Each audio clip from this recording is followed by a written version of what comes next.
Hello everyone. Today we are going to talk about a Sufi mystic of Punjab, Pakistan, Baba Bulle Shah. Baba Bulle Shah was a Punjabi Sufi poet and philosopher who lived in 18th century in what is now Pakistan.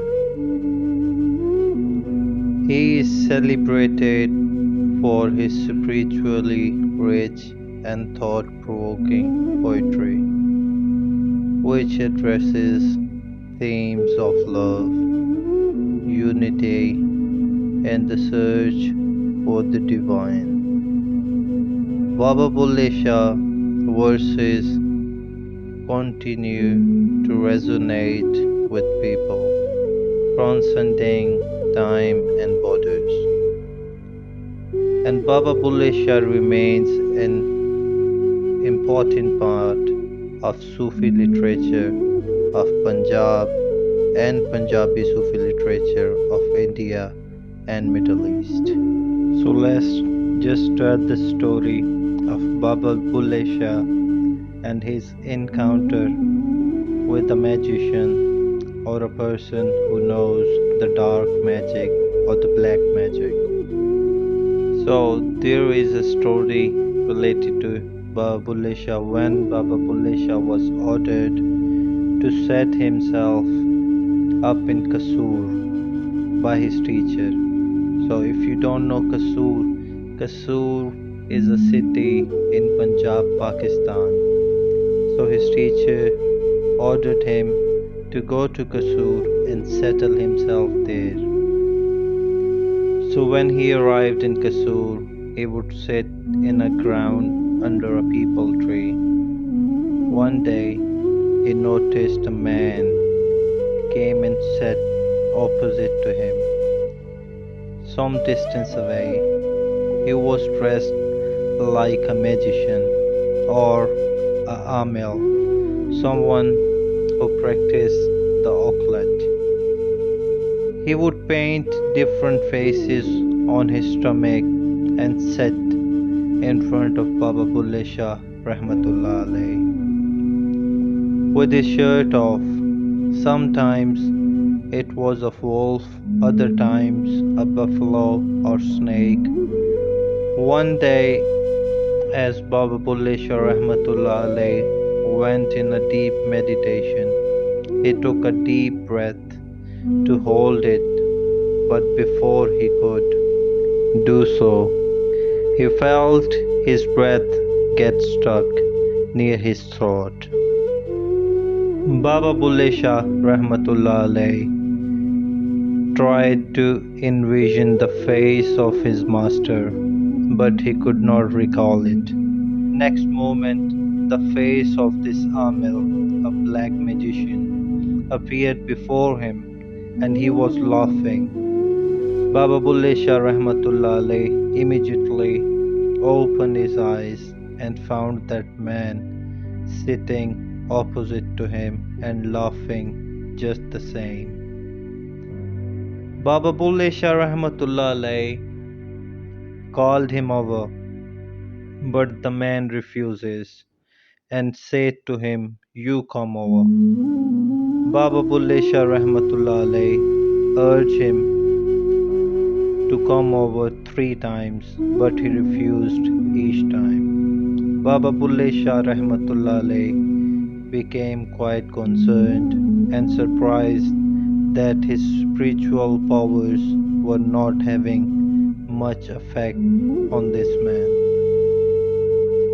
Baba Bulle Shah took some of the peepal leaves that had fallen on the ground and rubbed over his body and then prayed to Allah the Almighty for help to learn the identity of this man.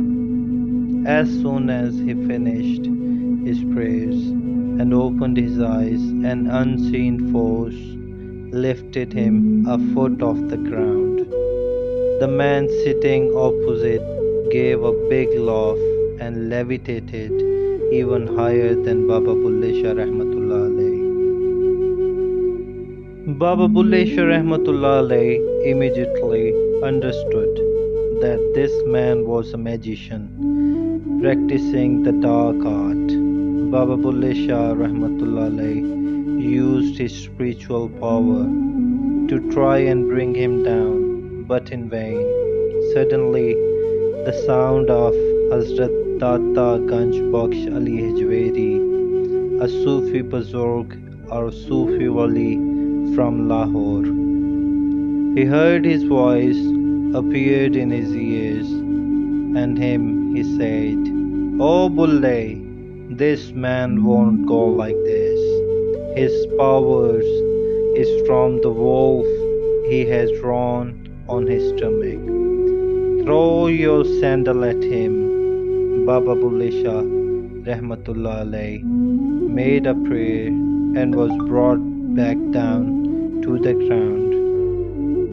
He saw the wolf painting on the man's stomach and took aim of it with his sandal. As soon as he threw it at him, it went and hit the face of the wolf. The man suddenly screamed in agony and fell to the ground. He started to writhe in pain and continued crying. Baba Bulle Shah wrote. Baba Bulle Shah wore his sandal, got up, and walked towards the man, who was crying and begging for forgiveness. Baba Bulle Shah asked him who he was. The man replied, "Whoever and whatever I am, it is because of these animals and the entities whose faces I paint on my body. Whenever I draw these faces on myself, I feel the power of these creatures enter me and I begin to behave like them as well. I have been doing this since my childhood. I have even gone so far as to rip human flesh, just like a wolf does." Baba Bulle Shah thought to himself that this man was very dangerous, and so picked up some mud from the ground and rubbed it on him after mixing it with water. The painting washed off from his body and he fainted. Baba Bulle Shah disciples brought him and placed him under the tree after giving him a bath. When he woke up, he begged Baba Bulle Shah to keep him there. He said he could see the faces of all these creatures before him, and he knew if he left there, they would kill him. Baba Bulle Shah accepted him and kept him there. He was blessed with a lot of spirituality and is buried near the shrine of Baba Bulle Shah himself. So basically, this is just one of many examples which demonstrate that the dark art exists and have existed for a very long time. People from every age have turned toward it from worldly gain, and they often sell themselves just to gain some temporary fame. But often it comes at the huge price which ultimately lead to destruction. The Illuminati is one such branch of the dark art. It is the knowledge of Satan, and anyone who follows it follows a satanic doctrine. It is our duty to arm ourselves with the knowledge of this and protect ourselves against it by keeping our heart pure, seeking God's forgiveness and love at all times, and aligning ourselves with His friends, with His prophets, with His companions.